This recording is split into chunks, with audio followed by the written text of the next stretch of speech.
Do you have the guts to fail? If you don't fail, you're not even trying. To get something you never had, you have to do something you never did. Imagine you're on your deathbed, and standing around your deathbed are the ghosts representing your unfulfilled potential. The ghost of the ideas you never acted on, the ghost of the talents you didn't use. And they're standing around your bed, angry, disappointed, and upset. They say, we came to you because you could have brought us to life, they say. And now we have to go to the grave together. So I ask you today, how many ghosts are going to be around your bed when your time comes? So let's say you don't know who I am. My name is Falcon, and I create skateboard tutorials. What I wanted to do was talk today about some of the intangibles in skateboarding. I've been getting a ton of comments and questions about how to get better at skateboarding. So I figured I'd make a video for you guys to show you exactly how you can go along the process of making some progress. The number one most important tip though is to not rush into tricks. Oftentimes I get skateboarders down in my comment section who have been skating for only 2 days who are instantly rushing into tricks. And in my opinion, that's setting yourself up for failure. Not for failure, but it's setting yourself up for an expectation to be able to learn tricks quickly, and you're not getting the process down the best because you're not focusing on the basics. And the basics will make the process of you learning tricks way easier. But the basics require you to focus on not doing tricks for a while until your balance is perfect. Balance on all 4 wheels on the ground, balance with just 2 wheels on the ground, when you turn, all sorts of levels before you get into doing tricks.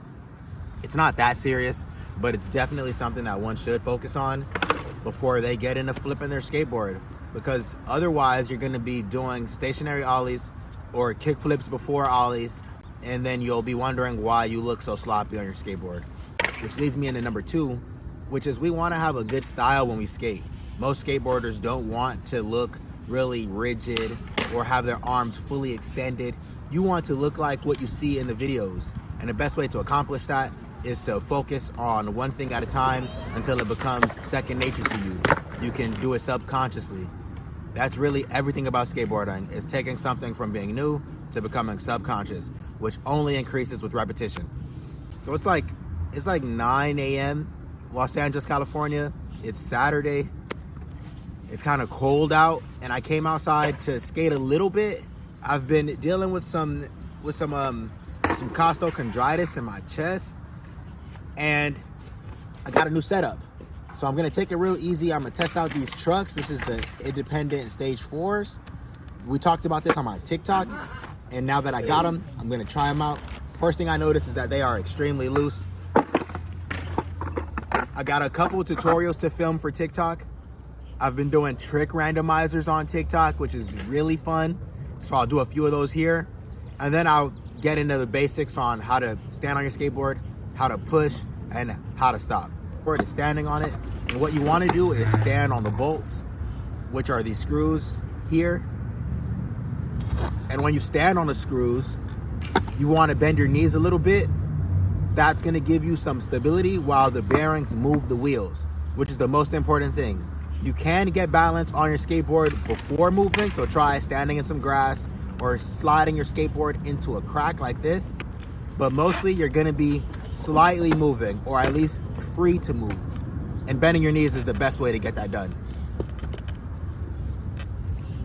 Before we continue, a lot of people ask this question. I'm blind in my left eye, so if you want to make some type of eye contact with me while I'm making these videos or I'm talking to you, look into this one. It's the best way to move forward.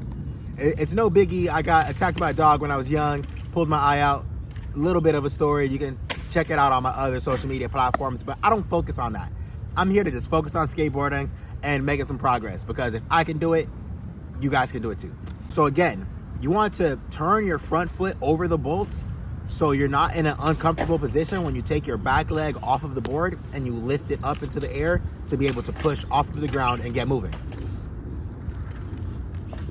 This part will take some repetition, especially as you get over the fear of falling, which is the biggest thing that ails a lot of skateboarders. They don't want to fall, and that's okay. We fall all the time as skateboarders. You just have to learn how to fall, which I guess I can cover in another video. But ultimately, just to make it short, do not fully extend your elbows out and put your hands on the ground to fall. Don't do it. Try and keep your elbows bent and take a roll onto your forearms. That is just the best bet. That's the best bet. Otherwise, you can get some real serious wrist injuries, or you can break an arm in the elbow joints, which I've seen a ton of times. People really break bones on flat ground skate tricks. So you just gotta be careful. Once you've gotten this confidence on your skateboard, you can finally pick that back leg up and take a push. If you are uncomfortable with that, then you need to practice one-legged balance on your skateboard like this. Just pick one leg up, hang out, put that leg back down on the skateboard. Once you've got it comfortable with that, instead of putting that back leg back on the skateboard, you can put that leg on the ground and take a push.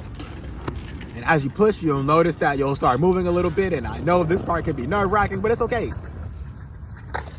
When your foot gets back on that skateboard, you're gonna be coasting. Just make sure you keep your knees bent so the skateboard doesn't fly in front of you or fly behind you.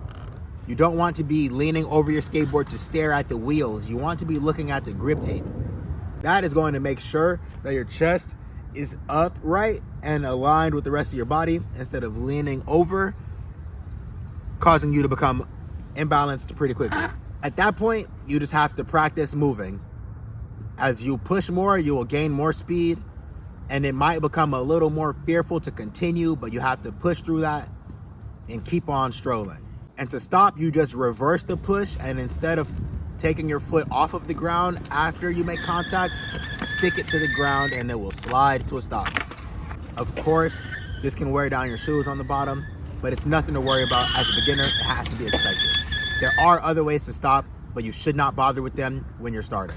That's pretty much everything there is to standing on your skateboard, taking your first pushes, and coming to a stop.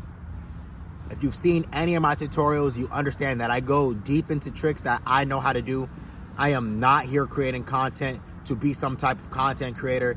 I'm only creating content to help other skateboarders find progress while also making progress myself. I appreciate every single one of you guys for watching, man. My name is Falcon, if you don't know. I'll catch you on the next one. Peace.